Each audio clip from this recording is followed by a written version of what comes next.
الله الرحمن الرحيم بسم الله الرحمن الرحيم. وقالوا إن نتبع الهدى معك وقالوا إن نتبع الهدى معك نتخطف من أرضنا نتخطف من أرضنا أولم نمكن لهم حرما آمنا أولم نمكن لهم حرما آمنا يجبى إليه ثمرات كل شيء يجبى إليه ثمرات كل شيء رزقا من لدنا رزقا من لدنا ولكن أكثرهم لا يعلمون ولكن أكثرهم لا يعلمون. وكم أهلكنا من قرية وكم أهلكنا من قرية بطرت معيشتها بطرت معيشتها فتلك مساكنهم لم تسكن من بعدهم إلا قليلا فتلك مساكنهم لم تسكن من بعدهم إلا وكنا قليلا نحن الوارثين. وكنا نحن الوارثين.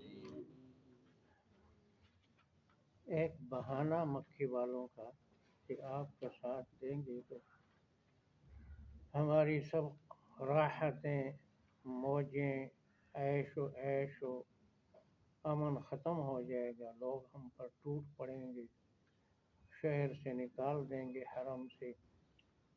اس کے بڑی تفصیل کے ساتھ جواب ہے، جتنی آیتیں پڑھی یہ بھی اور ان کے بعد بھی، کہ یہ غلط بات ہے، شرک کرتے ہوئے، اتنی بڑی بغاوت کرتے ہوئے تمہیں امن رزق حاصل ہے، تو اللہ کی توحید کو مانو گے تو پھر کیسے تمہیں لوگ ختم کر سکتے ہیں؟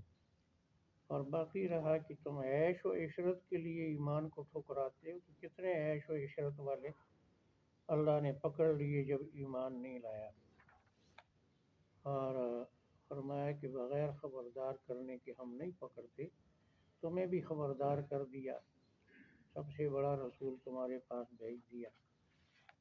باقی رہی یہ عیش و عشرت، یہ تو فانی چیز ہے، اگر بالفرض ایمان کی قیمت پر تمہیں یہ مزے قربان کرنے پڑے تو تب بھی سودا مہنگا نہیں ہے۔ اس فانی دنیا کے مزوں کو باقی جنت کے اوپر قربان کرنا عین عقل کے مطابق ہے۔ یہ ان آیات کریمہ کا مختصر مفہوم ہے۔ لیکن میرے ذہن میں بات آئی کہ بات چل پڑی تھی آخری آیت میں کل کے درس میں کہ آپ اپنے محبوب کو ہدایت نہیں دے سکتے، جو ہدایت کا طالب ہے اللہ اس کو ہدایت دیتا ہے۔ تو اس حوالے سے تھوڑی سی بات وہ ایمان کے حوالے سے غالب کہتا ہے، ہاں میر تقی میں کہتا ہے، میر ہاں جمع ہے احباب درد دل کہہ لے، پھر التفات دلے دوستاں رہے نہ رہے۔ تو تھوڑی سی ایک اہم بات، ایک بات تو یہ ہو گئی کہ اختیارات اللہ کے پاس ہے۔ فرمایا آپ کا کام تبلیغ ہے، جو آپ کما حق ہو صحیح ادا کر رہے ہیں۔ ہدایت ڈالنا دل میں یہ اللہ کا کام ہے۔ اللہ تعالیٰ کا نہ کوئی دشمن ہے نہ کوئی دوست ہے پیدائشی، جو بھی طالب ہوگا چاہے وہ حبشی ہو، رومی ہو، تو غلام ہو، غریب ہو، اس کو اللہ تعالیٰ دولت ایمان دیں گے۔ اور اگر کسی میں طلب نہیں تو اللہ کو ضرورت نہیں ہے، ضرورت تو لوگوں کو ہے۔ اس میں ایک چھوٹی سی بات اور ملانی ہے کہ صرف ابو طالب ایمان نہیں لائے، اور ایمان مرتے وقت اس نے دو باتیں کی تھی۔ ایک بات یہ تھی کہ لوگ کہیں گے کہ باپ کے دین کو چھوڑ دیا موت سے ڈر کر۔ دوسری بات یہ ہے کہ موت کا بزدل تھا، موت سے ڈر گیا اور بھتیجے کا کلمہ پڑھ لیا، تو اس لیے میں نہیں پڑھتا، ورنہ میں آپ کو سچا مانتا ہوں۔ یہ ایک الگ موضوع ہے، ابو طالب کے اشعار ہیں، اس کی باتیں ہیں، وہ قسمیں کھاتا تھا کہ محمد سب سے سچا ہے اور اس کا دین سب دینوں سے اچھا ہے، یہ ثابت ہے، چیزیں کتابوں میں لکھی ہوئی۔ وَلَقَدْ عَلِمْتُ بِأَنَّ دِينَ مُحَمَّدٍ مِنْ خَيْرِ أَدْيَانِ الْبَرِيَّةِ دِينًا لَوْلَا الْمَلَامَةُ أَوْ حِذَارُ مَصَبَّةٍ لَوَجَدْتَنِي سَمْحًا بِذَاكَ مُبِينًا۔ اگر ان لوگوں کی ملامت کا ڈر نہ ہوتا تو میں آپ کی آنکھوں کو ٹھنڈا کر دیتا آپ کا کلمہ پڑھ کر، اور حضور کو مجمع میں لا کر حضور سے دعائیں کراتا تھا جب بارش کی ضرورت ہوتی تھی، تو آپ کو سچا سمجھتا تھا اور قسمیں کھاتا تھا آپ کا دین اچھا ہے، لیکن وہی باپ دادا کے طریقے کو نہیں چھوڑ سکتا، لوگوں کے تانے کو برداشت نہیں کر سکتا۔ تو اس سے علماء حق نے یہ بات نکالی ہے کہ دین کو اور نبی کو سچا جاننا ایمان نہیں، سچا ماننا ایمان ہے۔ جاننا اور چیز ہے، ماننا اور چیز ہے۔ جانتا تو فرعون بھی تھا، قرآن کہتا ہے کہ فرعونی جو ہے موسیٰ علیہ السلام کی صداقت کو اور معجزات کو پہچانتے تھے۔ وَجَحَدُوا بِهَا وَاسْتَيْقَنَتْهَا أَنفُسُهُمْ، دل میں یقین تھا پھر بھی انکار کیا۔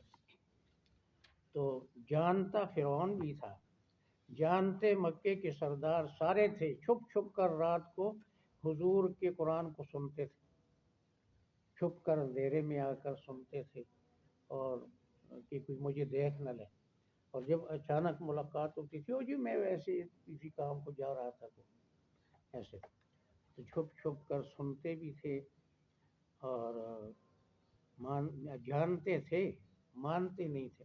اب اس بات کی تو تفصیل ہے، لیکن مختصر یہ کہ ایمان کیا چیز ہے۔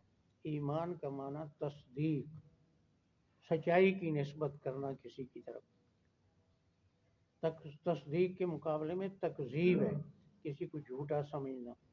اور یہ تصدیق جو ہے اس کا یہاں معنی یعنی سچا جان کر دل سے اطاعت کا اقرار کرنا، نبی کی بات کو، نبی کے دعوے کو جو نبی نے لایا اللہ کی طرف سے، ان 100% باتوں کو یعنی نبی کو ان باتوں میں سچا سمجھ کر اس نبی کی اطاعت کا فیصلہ کرنا دل سے، یہ ایمان ہے، صرف جاننا نہیں۔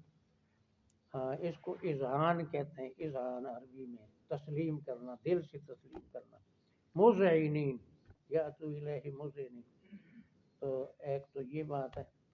دوسری بات یہ ہے کہ وہ ایک بات درمیان میں اور وضاحت کہ اپنی عقل سے نہیں، نبی کی بات پر اعتماد کر کے غیب کی باتوں کو ماننا، یؤمنون بالغیب، کہ اپنی عقل سے پہچان کر ماننا ایمان ہے ہی نہیں۔ نبی کی بات کو مانتے ہوئے، تسلیم کرتے ہوئے، جو چیزیں حواس سے بھی ماورا ہیں، عقل سے بھی ماورا ہیں، ان کو ماننا۔ اچھا، ایک بات یہ۔ دوسری بات یہ کہ صرف ابو طالب ایمان نہیں لایا، آپ روتے ہوئے جاتے ہوئے یہ کہا کہ میں تیرے لیے معافی مانگوں گا جب تک رب نے روکا نہیں، یہ بخاری شریف میں ہے۔ اور اللہ تعالیٰ نے یہ فرما دیا، سورہ توبہ میں ہے کہ نبی اور مومنوں کو نئی اجازت کہ مشرکوں کے لیے دعا مانگے۔ ما کان للنبی والذین آمنوا ان یستغفروا للمشرکین ولو کانوا اولی قربہ، جیسے یہ آیت سب کہتے ہیں ابو طالب اس کا شان نزول ہے، من احببت سے مراد ابو طالب ہے، ایسے ہی وہ آیت سورہ توبہ کی وہ اسی حوالے سے ہے۔ سب کہتے ہیں کہ آپ نے جب کہا میں معافی مانگوں گا، اللہ نے فرمایا جب میرا دشمن ہے تو آپ کیوں معافی مانگتے ہیں، روک دیا۔ وَلَوْ كَانُوا أُولِي قُرْبَىٰ مِن بَعْدِ، جیسے نوح علیہ السلام کو اللہ نے فرمایا، انہوں نے کہا یا اللہ یہ میرے اہل سے ہے، تو نے کہا تھا اپنے اہل کو کشتی میں سوار کر، یہ میرے اہل سے ہے، تو اللہ نے فرمایا یہ آپ کے اہل سے نہیں ہے، سورہ ہود میں، یہ آپ کے اہل سے نہیں ہے اور اس کے بارے میں دعا کی اجازت نہیں ہے۔ إِنَّهُ لَيْسَ مِنْ أَهْلِكَ إِنَّهُ عَمَلٌ غَيْرُ صَالِحٍ فَلَا تَسْأَلْنِ مَا لَيْسَ لَكَ بِهِ عِلْمٌ، جس چیز کا آپ کو علم نہیں مجھ سے نہ مانگو، إِنِّي أَعِظُكَ أَن تَكُونَ مِنَ الْجَاهِلِينَ۔ تو حضرت نوح علیہ السلام اللہ کے جلال کے سامنے ڈر گئے اور معافی مانگی اس دعا سے، رب انی اعوذ بک ان اسألک ما لیس لی بہ علم، یا اللہ میں تیری پناہ مانگتا ہوں کہ وہ چیز مانگوں جس کا مجھے معلوم نہیں۔ نوح علیہ السلام نے دعا سے معافی مانگی کہ میں نے بیٹے کے حق میں دعا کی یا اللہ مجھے اپنے عذاب سے اور پکڑ سے بچا۔ تو صرف یہ نہیں کہ بخشا نہیں، حضرت ابراہیم علیہ السلام کا اللہ نے خود جواب دیا سورہ توبہ میں کہ انہوں نے جو کہا تھا یعنی اللہ استغفرن لک وما املک لک من اللہ من شیء، میں رب سے معافی مانگوں گا، میں تیرے لیے مالک نہیں، میں چھڑا نہیں سکتا لیکن مانگوں گا۔ تو یہ فرمایا کہ ما کان استغفار ابراہیم لابیہ الا عن موعدۃ وعدها ایاہ، وہ وعدہ کیا تھا میں معافی مانگوں گا تو اس پر عمل کرتے رہے۔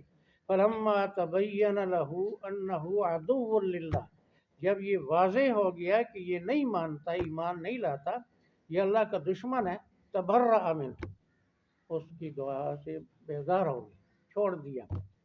خلیل اللہ عدو اللہ کے لیے دعا نہیں کر سکتا، اللہ کے دشمن کے لیے جب تک امید تھی ایمان لائے گا، دعا کرتے رہے۔ تو اللہ تعالیٰ نے خلیل اللہ نے بھی مشرک کے لیے، مشرک باپ کے لیے وعدہ کیا ہوا رب کے کہنے سے چھوڑ دیا، اور نوح علیہ السلام نے بھی بیٹے کے لیے دعا سے معافی مانگی۔ حضرت صلی اللہ علیہ وسلم نے بھی ابو طالب کے لیے دعا چھوڑ دی کہ اللہ نے فرمایا نہیں، اجازت نہیں۔ تو کتنی عجیب بات ہے، قرآن کو کھول کر دیکھتے نہیں اور اپنے پاس سے بس اشعار پڑھتے ہیں، باتیں کرتے ہیں، مسجد میں بیٹھ کر مالک کل بنا دیا، اور کہتے ہیں جہاں چاہتا ہے رضائے خدا، خدا چاہتا ہے رضائے محمد۔ دنیا ساری اللہ کو راضی کرنے کے پیچھے پڑی ہے، ترلے مارتی ہے، تو اللہ ترلے مارتا ہے محمد دے کو گالے کرنے والی۔ بھائی قرآن پڑھو، قرآن کیا کہتا ہے؟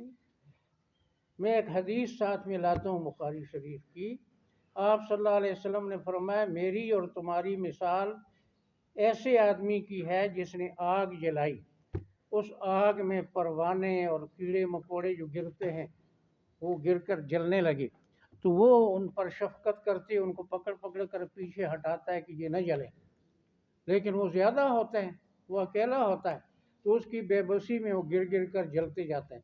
فرمایا میں تمہیں کمروں سے پکڑ پکڑ کر کھینچتا ہوں کہ جہنم سے پیچھے ہٹو، جہنم میں مت گرو، لیکن تم مجھ پر غالب آ کر جہنم میں گرتے ہو۔ یہ الفاظ کا ترجمہ ہے حضور کے الفاظ صلی اللہ علیہ وسلم۔ انی آخذ بحجزکم عن النار ہلم عن النار ہلم عن النار، بچو جہنم سے، بچو جہنم سے، تغلبونی تقحمون فیہا، تم مجھ پر غالب آ کر جہنم میں گرتے ہو، کفر پر مرتے ہو۔ کتنی واضح بات۔ حضرت صلی اللہ علیہ وسلم کا بس ہوتا 100% قریش، 100% لوگ مومن ہوتے۔ یہ اللہ کی اپنی حکمت ہے، کس میں طلب ہے کس میں نہیں ہے۔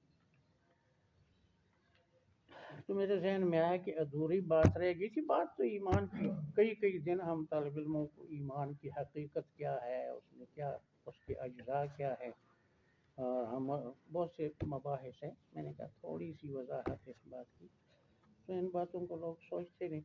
اب میں اگلی بات کی طرف چلتا ہوں، ان کا بہانہ، بہانے کہتے ہیں نا، تیرا دل ہی نہ چاہے تو بہانے ہزار ہیں، تو کوئی نہ کوئی بہانہ پیش کر، کبھی کہتے تھے یہ جادوگر ہے، کبھی کہتے تھے کہ فلاں ہے، کبھی اس عقل سی بات کہ ہے کہ مرنے کے بعد دوبارہ زندہ ہوں گے۔ تو اب یہ ایک بات تھی ان کی، وقالو، اور کہتے ہیں، ان نتبع الہدی معک، اگر ہم نے آپ کے ساتھ ہدایت کو قبول کیا، نتخطف من ارضنا، ہم اپنی سرزمین سے اچک لیے جائیں گے۔ خطف کا معنی کسی کے ہاتھ سے چھین لینا کوئی چیز، تو ہمیں لوگ چن چن کر قتل کر دیں گے، حرم سے نکال دیں گے۔ یہ ان کا بہانہ تھا۔ ساری دنیا تو بت پرستی کرتی ہے، ہم چھوڑیں گے اس کو تو لوگ ہمیں کہاں معاف کریں گے۔ اولم نمکن لہم، کیا ہم نے نہیں بسایا ان کو، حرمن آمنا، حرم کے اندر امن کے ساتھ۔ سینکڑوں خداؤں کو